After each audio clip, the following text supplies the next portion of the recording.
Oui, c'est une visée didactique. D'abord, il se trouve que je me suis aperçu que dans notre histoire, il y avait un gigantesque trou, mais une béance absolument énorme, à donner le vertige. C'est-à-dire que pendant, je sais pas, de moins que de 400 avant Jésus-Christ à plus 500 après Jésus-Christ, donc 800, près de 1000 ans, quoi.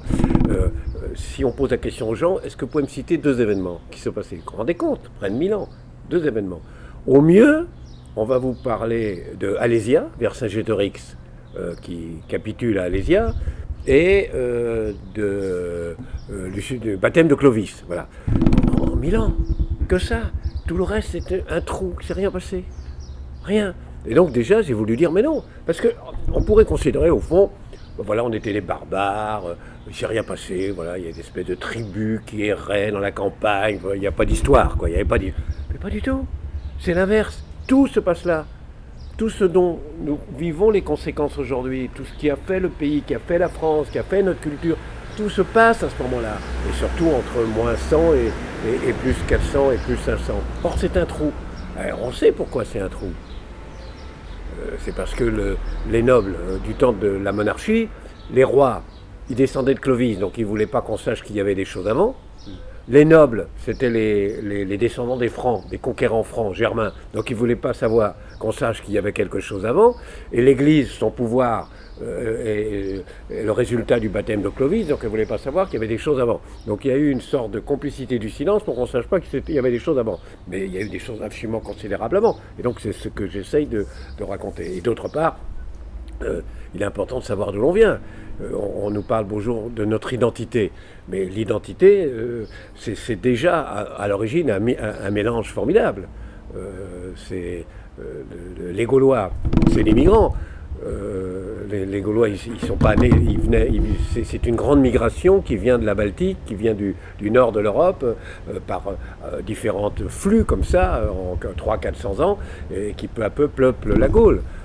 Et donc c'est déjà une grande migration. Et ensuite, les Francs, c'est une autre migration. C'est une migration d'ailleurs guerrière. Ce qu'on appelle les grandes invasions, à part les Francs, qui eux sont des conquérants, mais autrement ce qu'on appelle les grandes invasions, c'est des grandes migrations. Donc ça nous apprend beaucoup de choses sur notre propre époque et notre propre identité. Non, parce que d'abord on en est revenu. Quand je vous dis qu'avant on avait complètement occulté les Gaulois, et qu'on faisait commencer l'histoire aux Francs, à Clovis, c'est plus vrai maintenant. Les choses ont changé à la fin du 19e siècle. Là, on a redécouvert les Gaulois, Vercingétorix, etc. Mais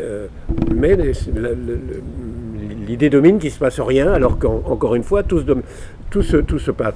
Entre l'an 1000, ou l'an 800, disons, entre l'an 800 et l'an 1300, hein, la féodalité, avec les chevaliers, avec leur armure, etc. Très sincèrement, on ne peut pas dire que ce qui se passe à ce moment-là, ce qu'on vit aujourd'hui en est la conséquence. Hein. Et pourtant, on l'apprend. Il y a des films. Alors que ce qui se passe dans cette période, entre moins 100 et plus 400, dans ce qui est la Gaule encore, c'est ce qu'on vit aujourd'hui en est la conséquence. Ne serait-ce que le passage au monothéisme, c'est le moment où on passe du paganisme. D'abord, on passe du paganisme, c'est-à-dire les Gaulois qui ont leur propre religion, qui parlent le celte, qui sont un peu barbares quand même, il faut le reconnaître, enfin ils sont un peu, comment dirais-je, un peu arriérés par rapport à la civilisation romaine. Bon, ils basculent dans le monde romain, et ça devient la civilisation romaine et gauloise, gallo-romaine. Bon, c'est considérable, notre culture est la conséquence de ça. Elle est la conséquence du fait qu'on est celte. Il y a quand même 380 mots celtes, gaulois dans notre langue. Et puis surtout, la langue romaine, qu'on a, la religion romaine, la culture romaine, tout ça, on l'a intégré complètement. Donc c'est considérable. Et ensuite, troisième phase, le passage au catholicisme, qui fait que la France va devenir la fille aînée de l'Église, etc. Donc tout ça est fondamental. C'est le moment le plus décisif de notre histoire. Et il est méconnu. Donc c'était intéressant d'essayer de le ressusciter. La francité, elle s'est faite. C'est-à-dire la francité, c'est la conséquence de la germanité et de la romanité. Enfin, de la celtitude, c'est-à-dire celte, on est celte, hein, la base ethnique, et encore c'est compliqué, parce que, comme je vous ai dit, c'est des flux d'émigrants celtes sur 300 ans ou 400 ans. C'est pas tout à fait les mêmes. C'est un premier flux, un deuxième flux, un troisième flux. Mais enfin, ils sont, disons, ce qu'on appelle les Celtes. Très bien. Ils ont en gros quand même les mêmes références religieuses. Ils ont une langue commune, plus ou moins. Et ils sont également en Angleterre. Hein, c'est les mêmes qui sont en Angleterre. Donc ça, c'est constitutif de notre francité. Là-dessus, le fait qu'on adapte très intelligemment, on garde notre celtitude, mais en vérité, on n'a pas de langue. Parce que les druides, vous savez que la religion, c'était des druides, nous avaient interdit d'avoir une écriture. Comme ça, ils se gardaient le monopole de la transmission de l'éducation. C'était pratique comme truc. Hein. On n'a pas le droit d'écriture. Et donc on était un peu arriérés. On continuait à construire en bois, en terre glaise.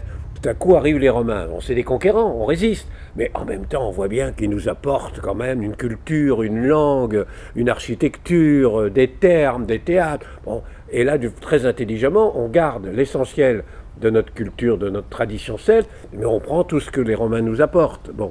Et puis notre troisième phase va être le christianisme. On va basculer du paganisme au christianisme. Et donc tout ça contribue à notre francité. Et là-dessus vont arriver les Germains, c'est-à-dire les Francs, qui sont des Germains, qui apportent également... c'est peut-être pas l'essentiel. Le paradoxe, c'est que avant que les Francs arrivent, hein, avant que les Francs, les guerriers germains francs arrivent, la Gaule existe. Il y a vraiment quelque chose. C'est-à-dire la France existe, je dirais même. C'est-à-dire ça s'appelle la Gaule.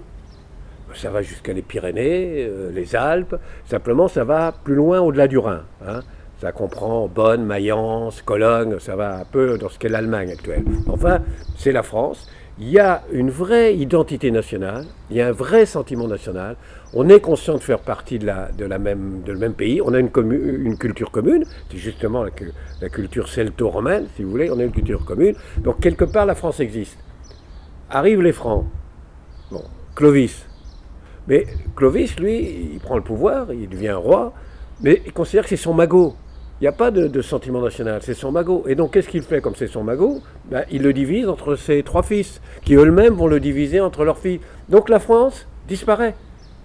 Et donc, le paradoxe, c'est que les Francs, c'est eux qui vont donner leur nom, ça va appeler la France, alors qu'ils la détruisent. Avec les Francs, il n'y a plus de France. Il va falloir attendre Louis XIV, disons un peu, pour que peu à peu se reconstitue quelque chose qui ressemble à la France. Oh bah toujours, oui, ça c'est essentiel. Si vous ne comprenez pas, si vous connaissez pas les guerres des religions, par exemple, imaginez que vous vous intéressez à la politique. Tout le monde s'intéresse à la politique, c'est pas une science. Je veux dire, vous êtes électeur, vous vous intéressez à la politique. Si vous êtes électeur, vous lisez le journal, vous vous intéressez à la politique. Vous avez des sentiments, etc. Il y a des millions de gens qui s'intéressent à la politique. Très bien. Donc on vote aux élections. On vote, disons pour simplifier, droite et gauche. Eh bien, vous n'imaginez pas à quel point dans certaines régions, le vote droite et gauche correspond soit à ce qu'était la ligne d'affrontement au moment des guerres des religions. Par exemple, dans le sud, à Nîmes, ils votent à gauche parce que c'était protestant. À toutes les régions, parce que c'était minoritaire, c'était les opprimés. Donc toutes les régions qui étaient à majorité protestante ont voté à gauche ensuite. Et dans un département, par exemple, comme la Sarthe, la ligne gauche-droite, c'est la ligne de la région dominée par les Blancs pendant les guerres de la Révolution ou par les Bleus, c'est-à-dire les républicains ou les monarchies. Et c'est encore la ligne de démarcation du vote gauche et droite. Donc voilà un exemple du fait à quel point la politique même d'aujourd'hui est marquée par l'histoire et les événements d'hier. Parce que moi, c'est dans l'ensemble, dans les milieux universitaires, on condamne ce qu'on appelle l'anachronisme, c'est-à-dire le fait d'employer des termes modernes, etc. Je le fais un peu par provocation. Donc on condamne l'anachronisme. Moi, je pense qu'il faut assumer l'anachronisme. Ça dépend, quel anachronisme. Si vous allez, un archéologue va dans une tombe, découvre une tombe ancienne, qui date de, je sais pas quoi, 600 ans avant Jésus-Christ, 400 ans avant Jésus-Christ. Hein, Qu'est-ce qu'il va faire? Il ne va pas y aller avec une bougie, puisqu'on a inventé l'électricité. Il va y aller avec une lampe électrique ou même avec un phare électrique. C'est normal. Il va se servir de ce que la modernité lui a apporté pour mieux voir ce qu'il y a, ou dans cette grotte, si c'est Lascaux, ou dans cette tombe. Bon, c'est pas un anachronisme. Et donc je crois de la même façon que tout ce que la modernité nous a apporté, des termes plus clairs, plus que les gens comprennent. Pourquoi employer, pour parler du passé, des termes que les gens ne comprennent pas? Vous dites Jules César. Et Jules César est non seulement le conquérant de la Gaule, etc., mais c'était un homme politique. Il a été consul. Et il était chef de ce qu'on appelle à Rome les populares, contre les optimares. Bon, on peut dire ça, d'accord. Les gens, ils disent, ah, d'accord, ça veut dire quoi? Ça veut dire la gauche, la droite. Autant le dire. Et en fait, Jules César, c'était le chef de la gauche, du parti de gauche. Voilà. C'est en ce sens-là que je dis qu'il y a des anachronismes qui sont absolument nécessaires, parce que ça permet de mieux décrypter l'actualité.